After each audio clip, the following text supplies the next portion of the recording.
Let's talk about the Smile movies. Prepare for some non-structured, nonsensical rambling, vaguely based off a series of posts I made on Blue Sky after watching both movies in one day.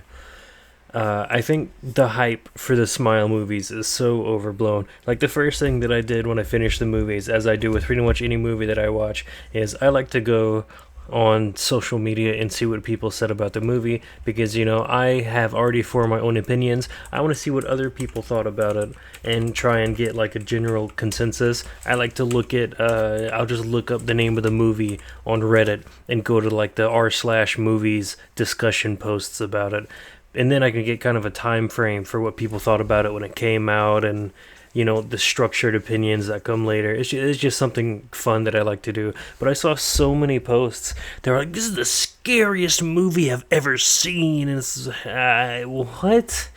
I think the hype for the movies were so incredibly overblown by the time I actually got around to watching them. And I'm not saying that they're bad movies. This is going to be a critical video, but I do want to say that they were worth watching, and I'll get into that. But because the practical effects were great, they were really cool, and maybe my viewing experience was a bit watered down because I love behind the scenes stuff. I love seeing how they do things in movies, and I saw a little bit of the behind the scenes work of the first Smile movie before I watched it.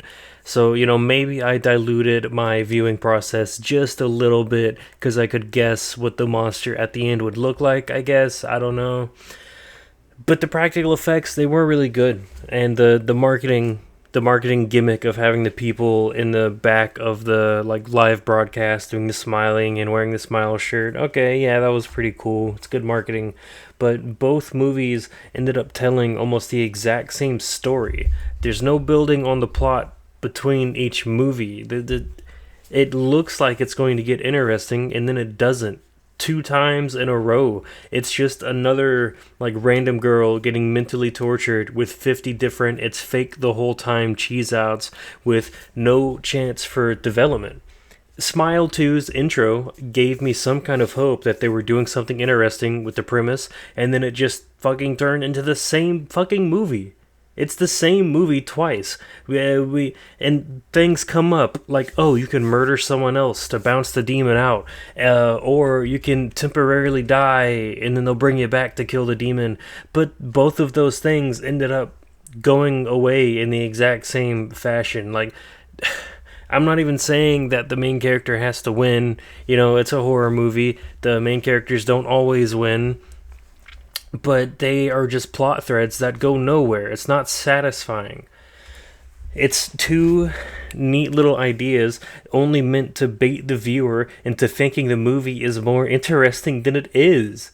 Because both plot threads go absolutely fucking nowhere because, again, it's fake the whole time because it's just the brain demon. Okay.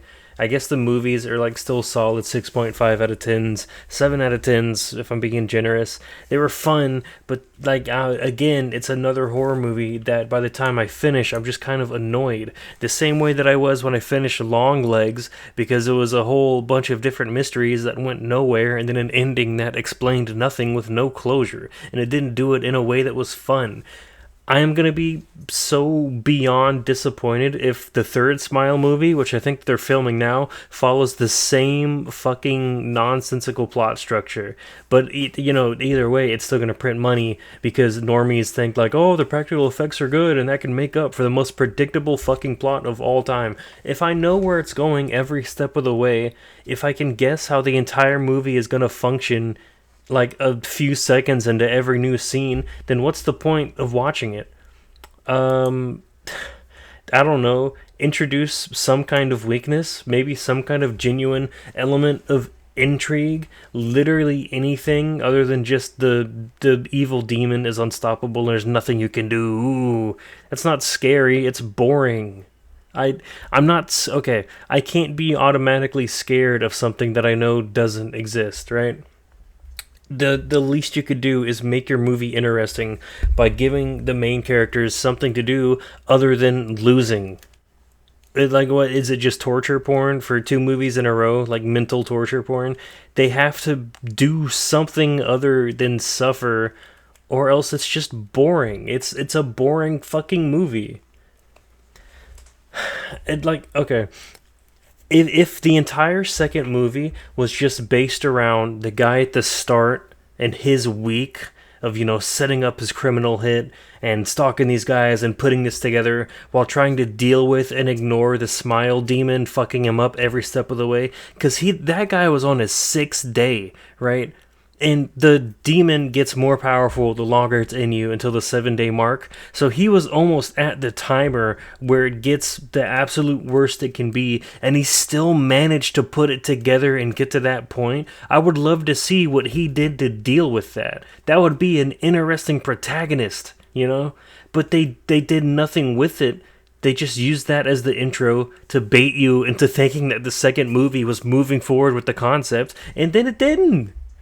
The plot is all over the place and fucking nowhere for both movies. I watched them both yesterday, and it was still fun. But thinking back on the actual movie structure, it just kind of pisses me off everywhere and fucking nowhere with the constant, oh, this is fake, this person's fake, it's still the brain demon, and it's not. It very quickly stops being a horror element and just continues to be an excuse to justify sloppy writing, especially in the second movie, where it turned out like the last half of the movie you just watched ended up like not even happening in reality, or whatever the fuck that reveal was.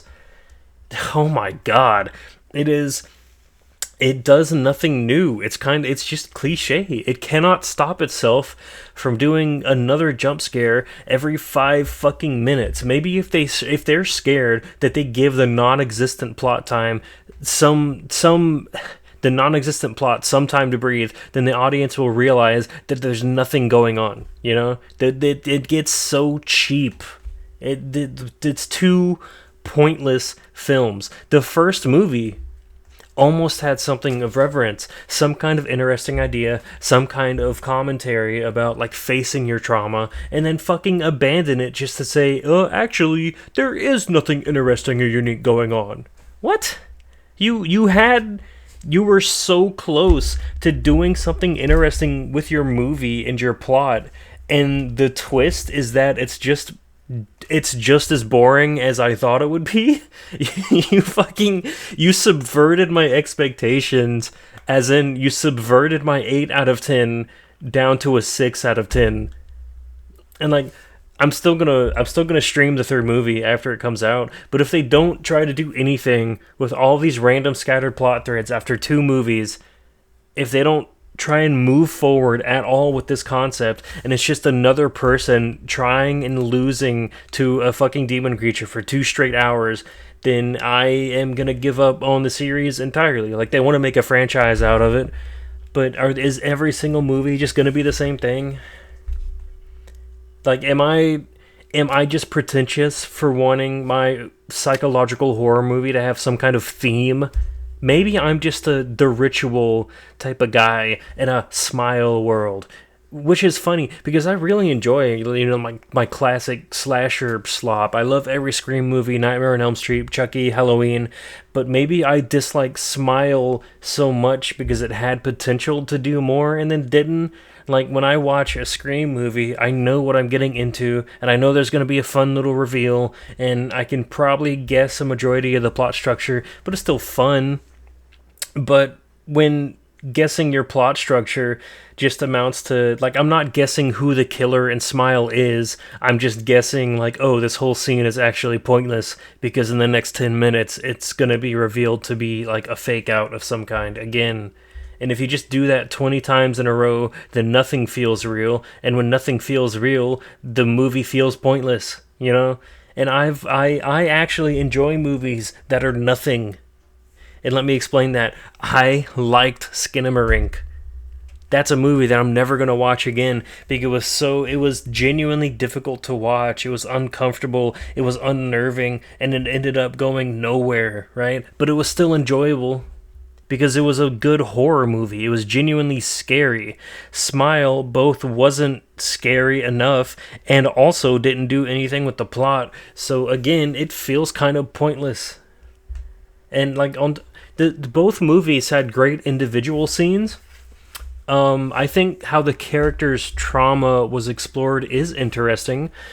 Like when the first in the first movie, when the character's mom got turned into like that big creature, you can think to yourself, "Oh, that's how that character saw their parent when they were 10 because they're so much bigger than them, right?" And there's a cool kind of visual element to that trauma and abuse that they suffered. And the repeated car crash imagery and flashbacks in the second movie, and how she lived that same thing twice in a way. Like they touch on it and they explore on it in ways that are really kind of genuinely interesting, and then they do nothing with it. Like these both could have been like face your trauma movies, like how The Ritual ended. Like I think that what the ritual does what Smile does better. Even though they're nothing really alike, it has that same idea of like someone's trauma being a core component, an element, and present in the ongoing horror. And when it comes to The Ritual, the guy facing his trauma was the cornerstone of the movie. It was the keystone, and it made it so satisfying. But then Smile has that same idea, but what is the message? What is the point of the movie other than you actually can't do anything and then you lose and you die? That's not a horror movie, and it's not even especially depressing because we're seeing this through the lens of like some kind of hallucination demon monster, so it doesn't feel real enough to make me sad. So it made me feel nothing. Again, a pointless movie. It's not a mindfuck movie just because the plot is nonsensical. You know? Like the praise that these movies get, I genuinely don't understand. I think that they're not so terrible that it's not worth watching. Like if someone is asking for horror movie recommendations and maybe they just want some gore or something that's gonna like weird them out, then sure, watch Smile. It's okay. It's not so bad that I could never recommend it. Again, it's not below 5 out of 10 for me. I think I'm more so just disappointed because it wasn't nearly as interesting as I thought it could be. I don't understand calling it the scariest movie you've ever seen. I don't understand calling it a mindfuck movie. It's literally just like good practical effects and then really sloppy writing where the antagonist, the hallucination demon monster, kind of acts as its own deus ex machina every single time it comes up. It's like the movie creates and justifies its own excuse for being nonsensical, and like there's never any kind of element introduced that shows that you can possibly get around it or defeat it or fight against it. But we can glean that there's something there because it keeps fucking cock teasing the audience by making us think that there's deeper elements to the movie. Like, in both movies, the characters have scenes where they're like, this isn't real, and I'm in control, and then they're not, and it's like, okay, doing that twice in a row is fucking boring. You can, if you die, and then we'll bring you back while you're dead, the demon will die, and then you're back, and then it doesn't happen. Or the fucking cop guy, like, well, actually, if you kill someone, then the demon will go to the witness, and then it doesn't happen in the first movie, and in the second movie, it happens at the start, and then doesn't matter. So what is the point? If the entire point of the movie is that the demon is just unstoppable and it's very evil and it'll torture someone until they die, that's not interesting. You can't, if the Smile 3 trailer better be interesting, because you can't sell me on that idea for 3 fucking movies in a row, And maybe it's easier if you had to wait 2 years to watch the sequel, but dude, come on. You got the effects down, the effects were really cool, they were really good. There were some scenes that were really good, but I feel like both movies sabotaged themselves for no reason. We got so close to the movies being interesting, and then the writer was like, actually, they still suck. What? That is the thing that confuses me the most about the writing and plot structure of these movies. We get so fucking close to the movies being worth watching, and then it's like they intentionally subvert the expectations of you thinking that it's a good movie by making it a bad movie the whole time. Retroactively making the entire 2 hours you just spent watching the movie kind of feel pointless. I don't know how much more I can say about this without just saying the same things over again. I've probably repeated myself already, but I don't get the praise. These are like 7 out of 10 movies if I'm being generous. Realistically, 6 out of 10 because I'm never going to want to watch them again. They were like serviceable and okay, but more than anything, my criticism comes from my absolute disbelief and confusion as to why both movies have fucking kneecapped themselves in terms of potential interest. Now, I think where the second movie left off, the third movie could be really interesting. We could get some interesting scenes. We could get an interesting plot. But it all depends on how they handle it. Are they gonna try and do something new and interesting that makes me go like, what could this world be like where this monster is really in it? We already see people putting the plot threads together even though they aren't involved. We have Morris, we have the cop guy being able to figure it out even though they're not infected. What's going to happen in the third one? Are they going to try and end this fucking series with something genuinely cool?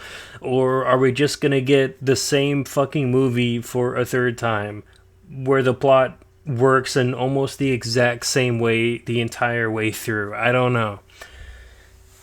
Alright. Thanks for watching.